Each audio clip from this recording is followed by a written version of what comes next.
rotas que não retêm águas. Meu Pai, Pai nosso, que está no céu, o teu nome é santo. Venha o teu reino, Senhor. Seja feita a tua vontade. Seja feita a tua vontade, não a nossa. Seja feita a tua vontade, não a nossa. Seja feita a tua vontade.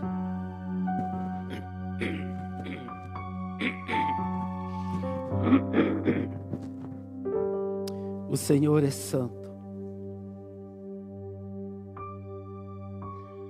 Seja feita a tua vontade.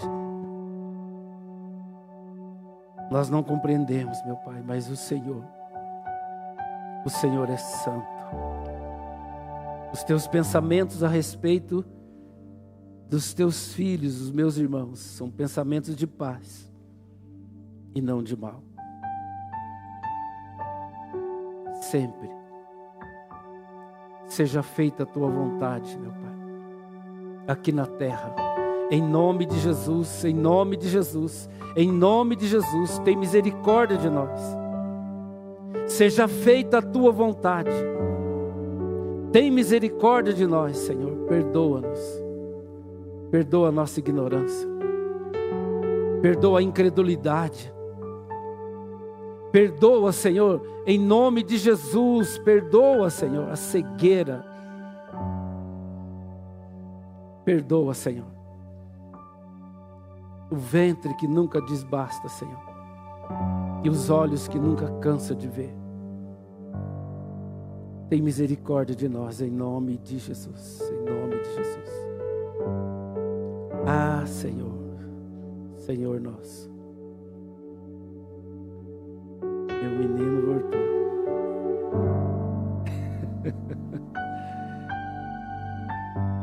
Ei, Deus.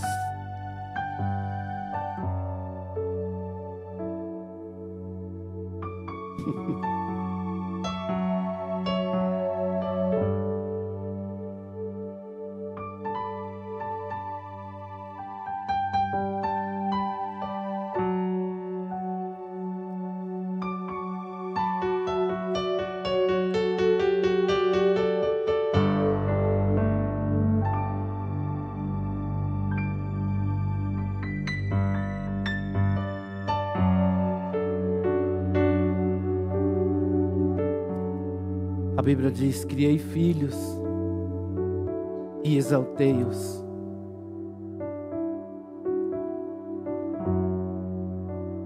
Mas o meu povo prevaricou contra mim.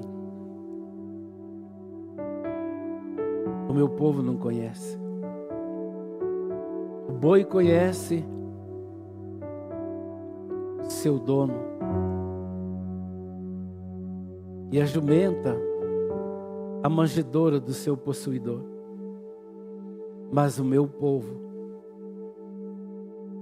não tem conhecimento. O meu povo não sabe.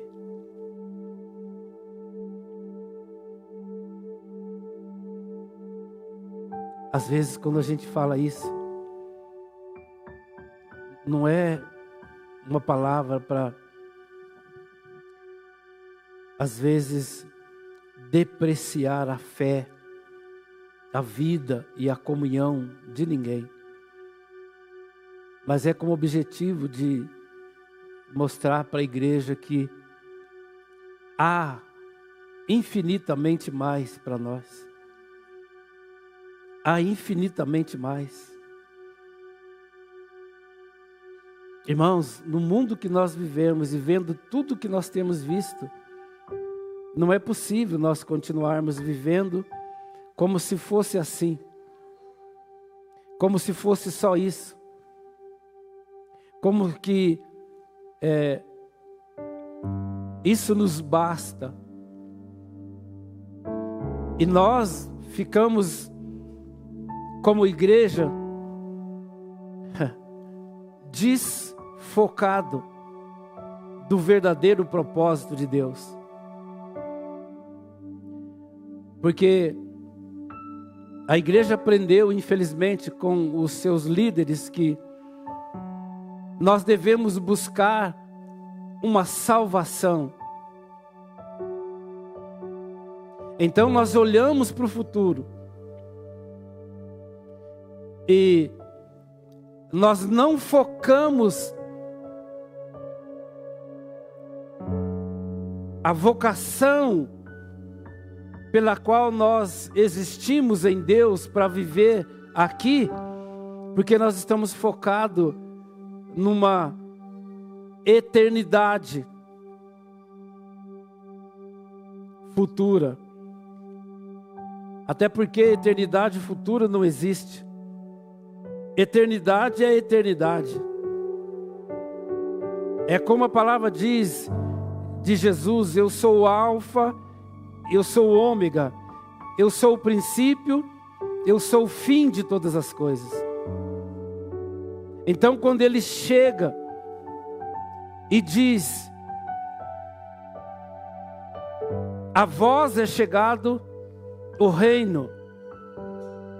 Aí Nicodemos, um líder do Sinédrio, um ministro da Suprema Corte de Israel, alguém que conhecia profundamente a Torá, e pergunta para Jesus: mestre, o que é preciso fazer para entrar na eternidade?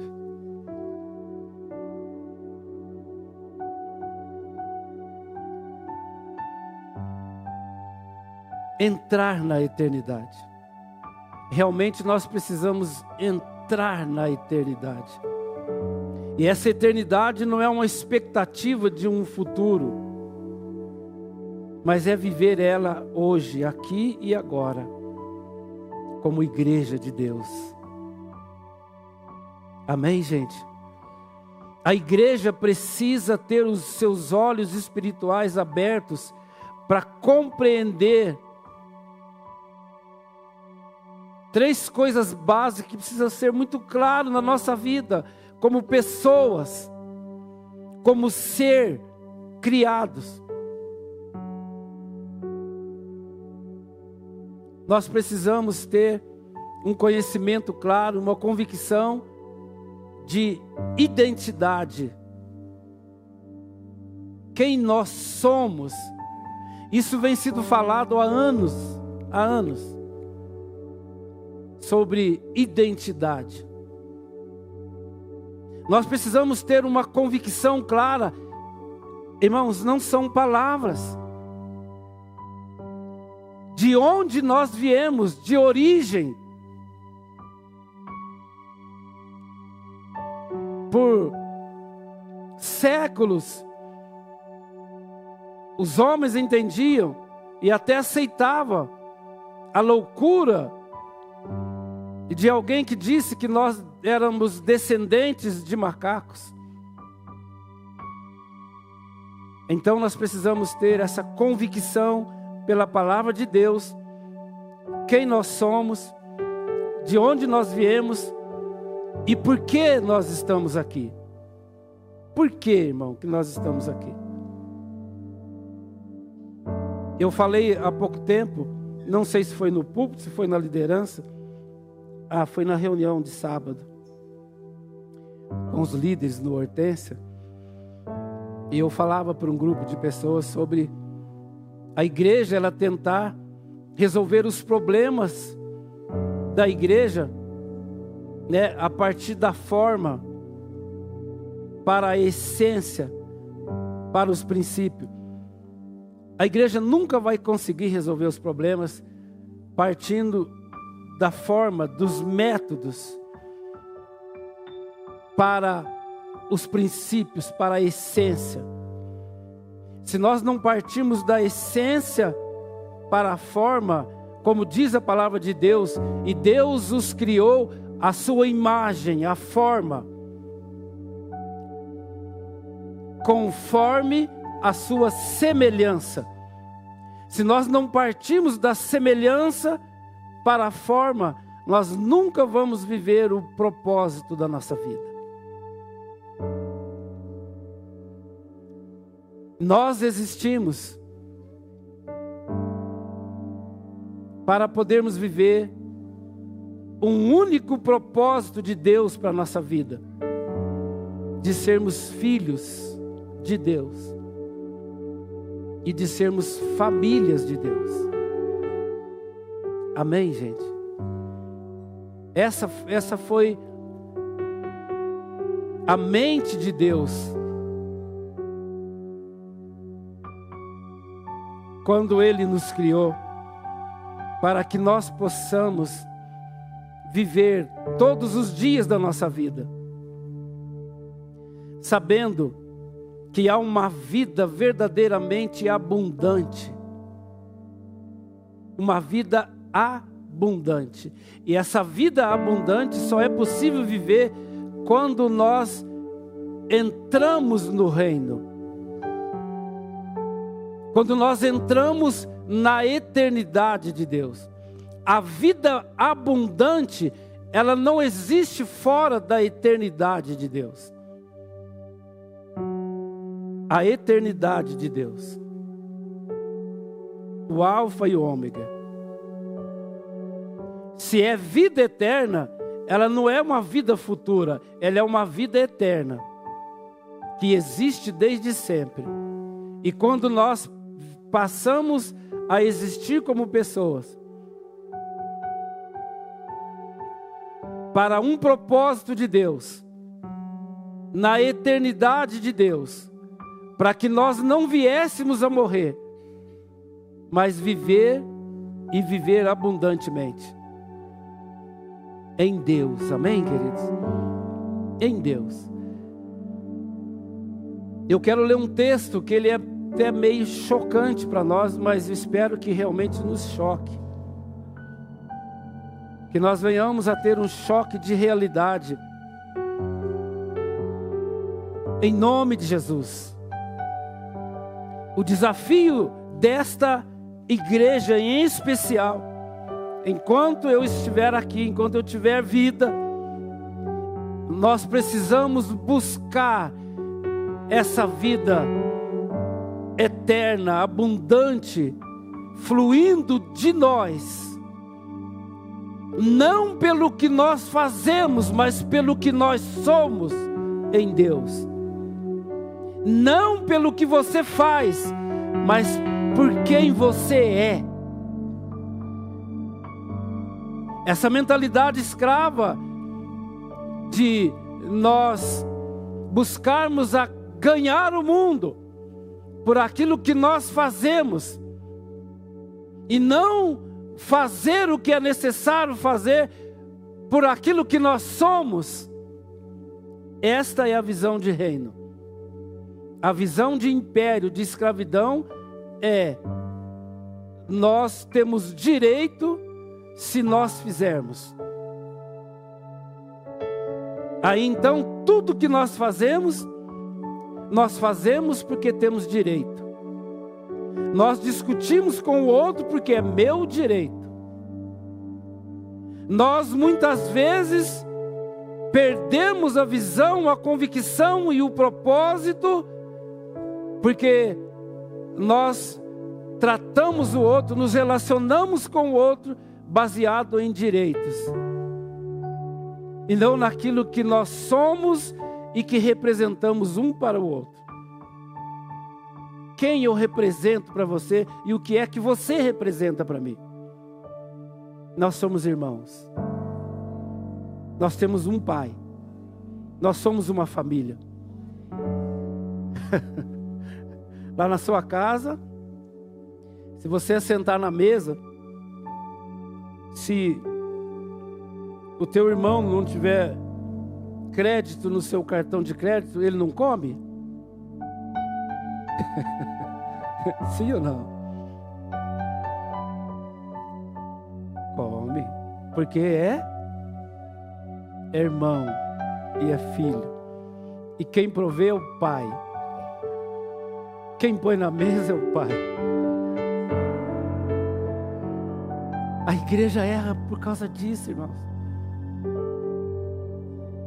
Enquanto nós não vemos o outro como irmão, nós nunca vamos viver o propósito de Deus, a nossa vocação. Enquanto nós ficamos tentando salvar a nossa vida, Jesus disse: vocês vão perder, porque vocês estão fazendo tudo baseado no futuro. Vocês estão procurando salvar a vida de vocês e não salvar o seu irmão que está perdido.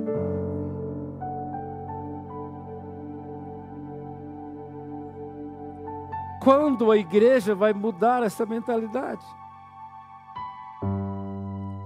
Pastores acham bonito as pessoas virem para o templo e entregar as suas vidas nas mãos dele, como se fosse ele um sacerdote, que pudesse ele somente entrar no Santo dos Santos e oferecer sacrifício.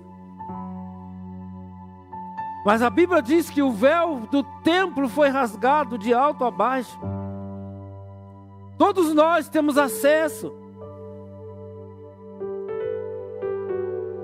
Todos nós temos acesso no lugar santíssimo, aonde a presença da glória do Pai é ali.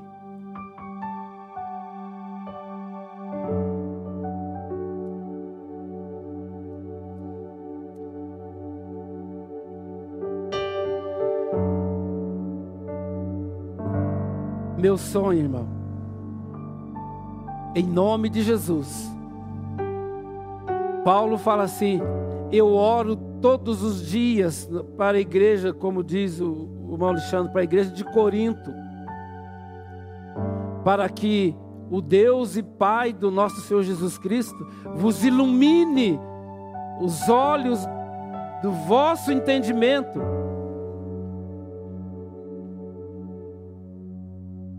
para que vocês possam conhecer a plenitude da glória de Deus, e que vocês possam experimentar qual seja verdadeiramente, em nome de Jesus, a boa, agradável e a perfeita vontade de Deus para as vossas vidas.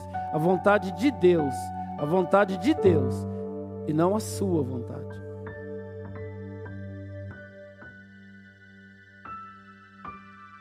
A palavra de Deus diz: agrada-te do Senhor, e Ele satisfará o que deseja o teu coração. A mentalidade escrava diz que eu tenho que fazer alguma coisa para que eu agrade, para que Ele possa me dar. Então, em fazendo alguma coisa, eu adquiro um direito daquilo que eu busco e acredito que sacia a sede e a fome da minha alma. Mas não é assim. A palavra de Deus diz que nós devemos ter um relacionamento agradável com Ele. É isso. Os nossos relacionamentos precisam ser agradáveis. Quem quer ter relacionamento com o outro desagradável? Quem que quer ter, né? Então, quando Ele fala: agrada-te do Senhor, e Ele satisfará o que deseja o teu coração. Então, o desejo do nosso coração é o desejo do coração dEle. Então, Ele satisfaz o que deseja o coração dEle em nós. Tudo está relacionado ao coração.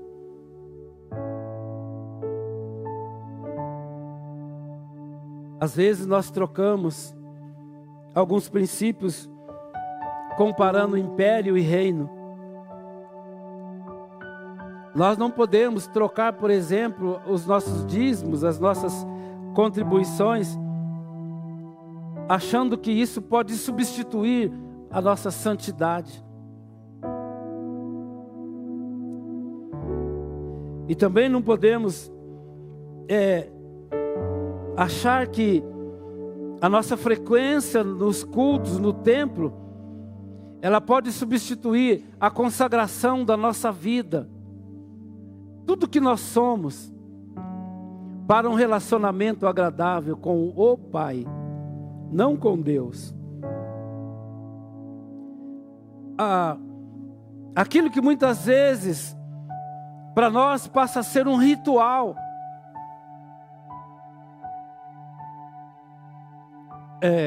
Estar no culto não pode ser um ritual religioso.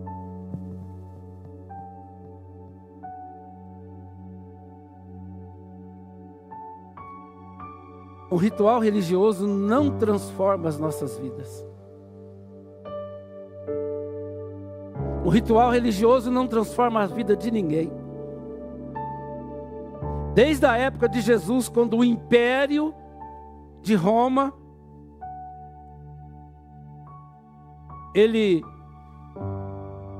aprisionou os hebreus no seu próprio país e levou para Roma a religião. Eles chamaram a igreja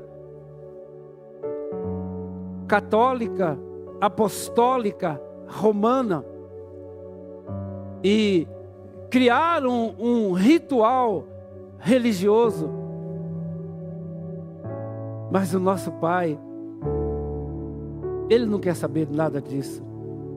Ele quer saber de um relacionamento filial para com Ele, numa convicção clara de que Ele é o nosso Pai, diferente do nosso pai terreno. Todas as experiências desagradáveis que nós tivemos com os nossos pais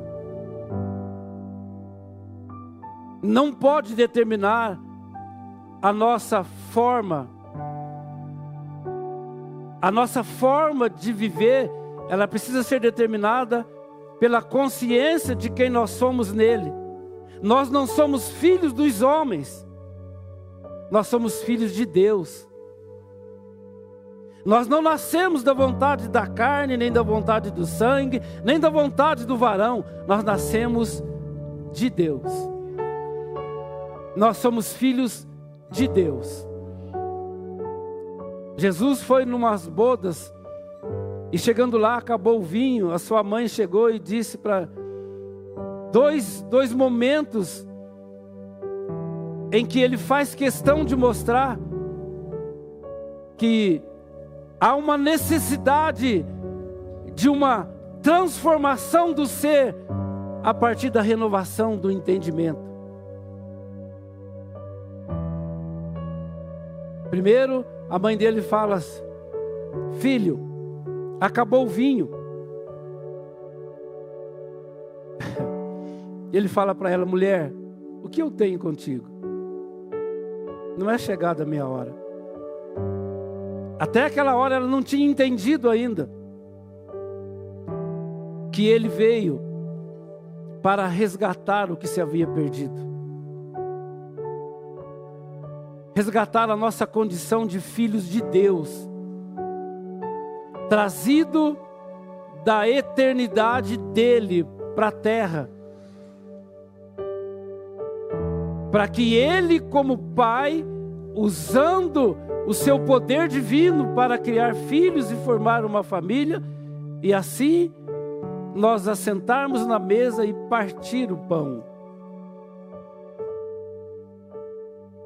A essência da mesa não é o comer o pão, é partir o pão. A essência da mesa é quando eu sou o pão para o meu irmão. Não é eu sentar e comer, mas ele poder comer daquilo que eu posso oferecer para ele. O reino de Deus é sempre assim. É muito triste uma igreja que se diz igreja de Deus, que ainda continua aprisionada na sua mente. Nós conhecemos histórias de animais que por muitos anos aprisionado. Quando você abre a porta de uma gaiola, o passarinho não quer sair. Ele já foi aprisionado na sua mente.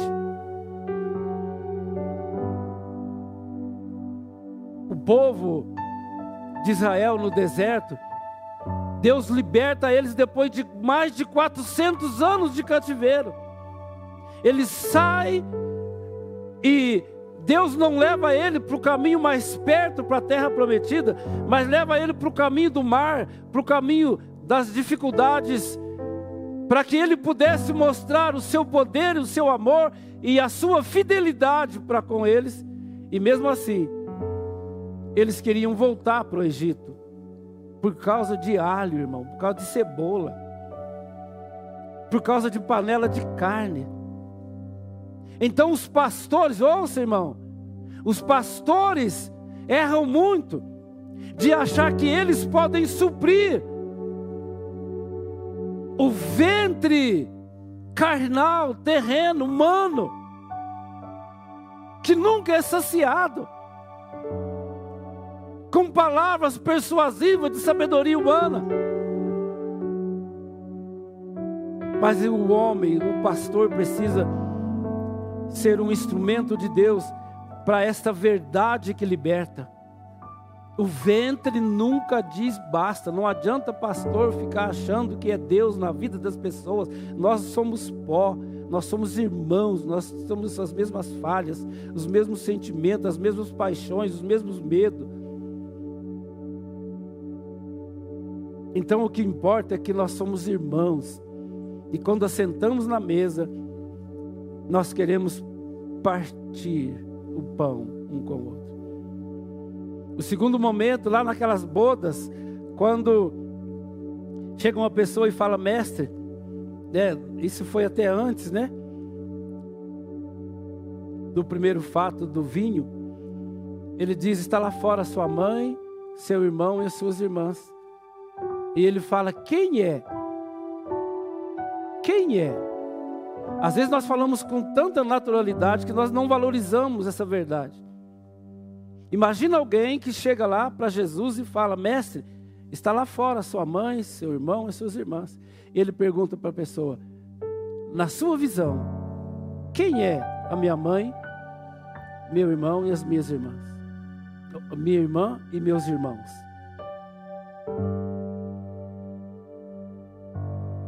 Certamente aquela pessoa vai falar de homem nascido da carne.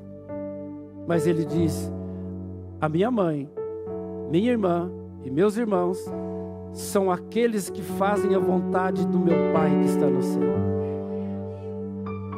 Estes são meus irmãos. É por isso que todas as pessoas que Jesus já sabia que nós temos problemas de identidade e que nós sofreríamos muito no próprio ambiente familiar terreno. Mas quando nós temos um encontro com a graça e o amor de Deus, há uma necessidade de a primeira coisa que tem que acontecer conosco é morrer para a nossa velha vida, a nossa velha mentalidade, para viver uma nova vida em Cristo. Aí nós entendemos que nós somos irmãos. Nós entendemos que nós somos uma família. Quando a Bíblia fala, eu nunca vi um justo desamparado e nem a sua descendência mendigar o pão, a pessoa já pensa, a Bíblia diz que eu nunca vi um justo desamparado. Graças a Deus eu sou justo. Olha a mentalidade escrava. Não é assim, irmão, que as pessoas pensam? É. Mas a Bíblia está querendo dizer exatamente o contrário. Se eu tenho abundância, nenhum de vocês justo fica desamparado, porque eu posso te amparar. Que mentalidade escrava, mesquinha. Porque tudo de mim e para mim e por meio de mim são todas as coisas, aleluia. Está tudo errado. No reino do nosso Pai, é dando, é perdendo. Pode falar alto. Se ganha. é morrendo. O último, o maior, é o que serve mais. Querendo ganhar a vida, você perde. Querendo olhar para o seu próprio umbigo, você perde a vida. Eu preciso aceitar esse desafio em nome de Jesus. Porque isso é palavra de Deus, não é palavra de homens. Ela não volta vazia. Ela não volta vazia. Essa é a palavra da profecia de Deus. Ele não é homem para mentir. Ele não é filho de homem para não cumprir o que promete. O que está escrito, e é assim que vai ser, em nome de Jesus. O último vai ser o primeiro. O que mais dá é o que mais recebe. É o que morre, é o que vive. É o que dá, é o que recebe. É o que perder o seu direito, é o que tem mais direito.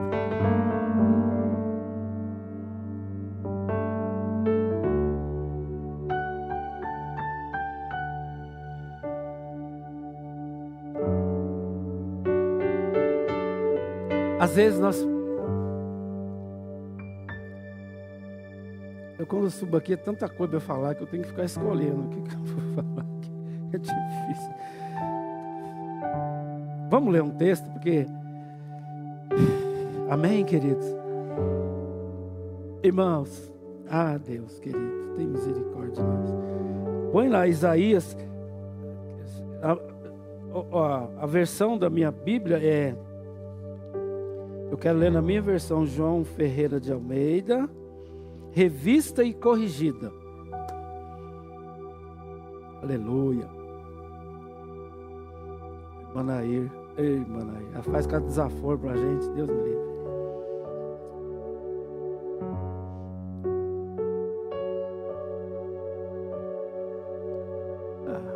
Merece, eu não sei não, mas eu agradeço. Amém. Oi? Isaías 29, a partir do versículo 9.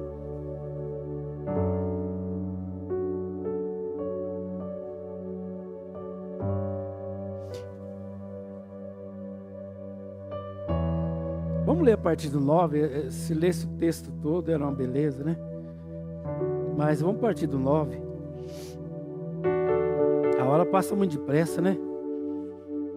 Ai, Deus. A partir do versículo 9. Tardai e maravilhai-vos e folgai e clamai, bêbados estão, mas não de vinho, andam titubeando, mas não de bebida forte. Porque o Senhor derramou sobre vós um espírito de profundo sono, e fechou os vossos olhos, os profetas, e vendou os vossos líderes, os videntes. Pelo que toda visão vos é como as palavras de um livro selado, que se dá ao que sabe ler, dizendo: ora, lê isto. E ele dirá: não posso, porque está selado. Ou dá-se o livro ao que não sabe ler, dizendo: ora, lê isto. E ele dirá: não sei ler. Porque o Senhor disse: pois que este povo se aproxima de mim, e com a boca e com os lábios me honram, mas o seu coração se afasta para longe de mim. E o seu temor para comigo consiste só em mandamentos de homens, em que foi instruído. Eis que continuarei a fazer uma obra maravilhosa no meio deste povo, uma obra maravilhosa e um assombro, porque a sabedoria dos seus sábios perecerá, e o entendimento dos seus prudentes se esconderá. Mas, queridos, isso foi numa época em que Judá havia tirado seus corações de Deus, havia se tornado um povo infiel a Deus. E quando a gente fala nessas questões de infidelidade e de Deus ficar irado com o seu povo, irmão, não é um Deus irado querendo exercer poder para que, repito, nós venhamos fazer alguma coisa para agradá-lo. Não. É para que nós voltássemos a sermos filhos e podermos viver com Ele um relacionamento de filho, de família. Meu Deus, tem misericórdia de nós. Nós precisamos entender isso. Aí ele diz: clamai bêbados, o versículo final do 9. Mas não de vinho, andam titubeando, mas não de bebida forte, porque o Senhor derramou sobre vós um espírito profundo de sono, e fechou os vossos olhos, os profetas, e vendou os vossos líderes, os videntes. Aí ele diz assim: porque, pelo que toda visão vos é como as palavras de um livro selado, que dá ao que sabe ler, dizendo: ora, lê isto. E ele dirá: não posso, porque é selado. Vocês estão entendendo, irmão? A gravidade disso? Quando nós, o ser humano, nós não damos conta de entender, não damos conta de crer na palavra de Deus, que Ele é um Pai de amor, que há uma vida infinitamente melhor para nós viver, de tal forma que nós, como igreja, podemos sim salvar o mundo. Irmão, é vergonhoso para nós nos reunirmos aqui há 6 anos. Quanto existe a igreja? 8 anos? 15 anos? Se o bispo ouviu isso aí, eu tô de banco. Ele vai me pôr no banco. E nós ficarmos reunidos com 50, 60 pessoas. 50 de manhã, 50 à noite. E nós não demos conta de ganhar o mundo. Ele fala: eu não vou falar com vocês mais, Israel. Eu vou selar esse livro. Pode os profetas, pode o sacerdote, pode os pastores ler, mas eles não receberão a revelação dessa palavra, porque vocês fecharam os corações para mim. Vocês não creem, vocês não têm fé. Ele diz então: pede o outro aí para ler. Não, eu não sei ler. Eu não sei ler. Vocês estão entendendo a gravidade disso, irmão? Mas Deus, como um Pai de amor, Ele fala: mas eu vou fazer ainda uma obra maravilhosa no meio de vocês. E esse é o nosso clamor, queridos. Como é triste, né? Isso, os primeiros versículos que nós lemos aqui. Um diz para o outro: lê para nós queremos ouvir a palavra de Deus. Não. Vocês foram, eu derramei sobre vós um sono profundo. Vocês estão igual bêbado. Vocês estão falando uma língua, mas é língua de bêbado, de cachaceiro, de alguém que está embriagado.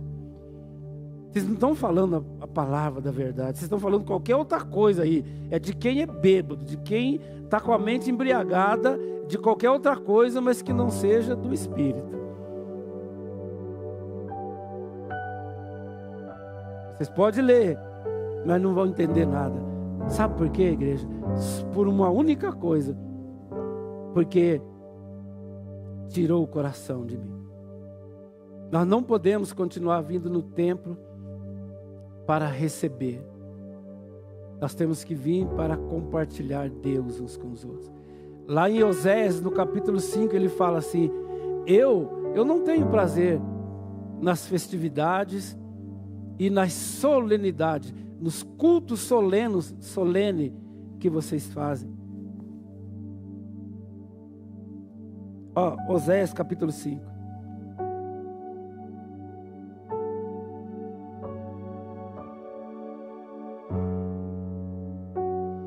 A partir do versículo 18 ele diz assim: ai daqueles que desejam o dia do Senhor, para que quereis vós este dia do Senhor? Treva será e não luz, como se um homem fugisse de diante do leão e se encontrasse com ele o urso, ou como se entrando em uma casa, a sua mão encostasse à parede e fosse mordida por uma cobra. Não será, pois, o dia do Senhor trevas e não luz? Não será completa a escuridade sem nenhum resplendor? Aborreço e desprezo as vossas festas e as vossas assembleias solenes, não me dão nenhum prazer. E ainda que me ofereceis holocaustos e ofertas e dízimos e manjares, não me agradarei delas, nem atentarei para as ofertas pacíficas de vossos animais gordos. Afasta de mim o estrépito dos teus cânticos, porque não ouvirei as melodias dos seus instrumentos.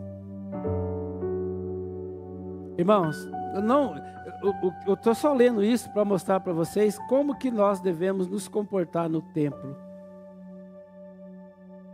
Ele fala, os louvores podem muitas vezes ser até barulhentos, mas os corações estão vazios. Ele fala, não quero ouvir o som dos seus instrumentos. Por isso que há algum tempo nós começamos a trabalhar com quem sobe nesse altar aqui.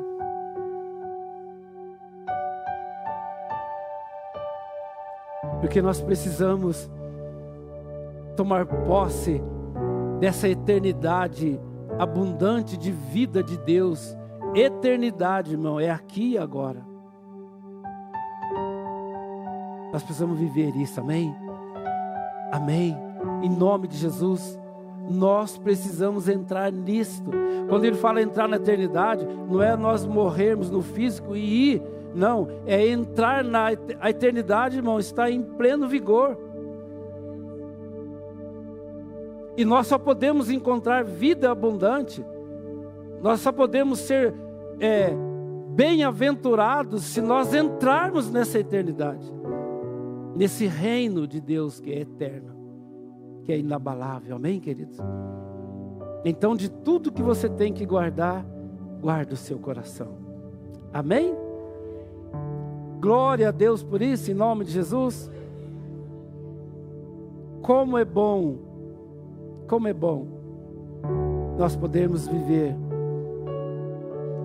como irmãos, bom e agradável, amém? Aquele hino que nós cantamos no começo, que maravilhoso. Você começou a cantar antes de começar o culto. Vamos nos colocar em pé. Nós vamos embora cheio